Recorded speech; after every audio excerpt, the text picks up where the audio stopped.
Their back door blew off in a windstorm, the power went out, and then even the barbecue ran out of propane.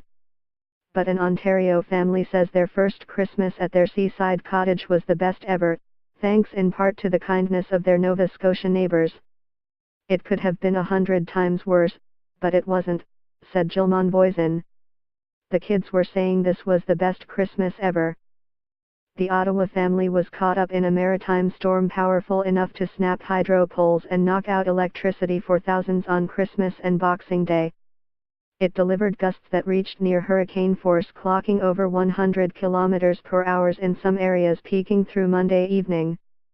By noon Wednesday, Nova Scotia Power had restored power to all but 4,200 of the 158,000 customers who had lost power, including Monvoisin and his family in their 100-year-old cottage outside Lunenburg. Monvoisin said they had owned a second home in Stonehurst South, NS, since 2011, but had never been there in winter. Christmas morning was lovely, he said, but then things began to go awry in the windstorm. The first thing that happened actually was that our back door blew right off, he said. Our daughter was in the back, she goes, "Hey, the back door is open." So I go and check and it's not only open, it's hanging from one hinge. They secured the door, but then the power went out as one of his 3 daughters was making Christmas dinner. They pulled the barbecue out of the basement, but then it ran out of propane. You can't make this up, Monvoisin said ruefully. But thankfully everything was cooked, including the chicken, which was really good in the cast iron pan. The next morning, one neighbor with a generator knocked on the door. She said, "Hey, come on over. Nova Scotians are always willing to help. Come on over, I got coffee, breakfast is ready." They spent several hours there, then another neighbor offered their home with a wood stove, where the family could keep warm.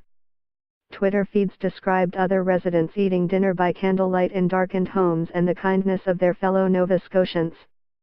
In Halifax, Denise McDonald adapted by firing up a barbecue and continued cooking her turkey until it ran out of propane, though the family didn't consume the bird until Tuesday. On Christmas evening, they called Zen Chinese cuisine. The restaurant's owners were just preparing a meal for their own family but nonetheless reopened to cook some food for McDonald, her daughter and her husband. They were cooking for their own family Christmas party, and they still cooked us food, said McDonald. It was really, really nice of them. Sharon Anderson, a building superintendent in Halifax, said some power was lost in apartment buildings she manages in Dartmouth's North End on Monday afternoon, and her phone rang 50 to 60 times from tenants seeking information.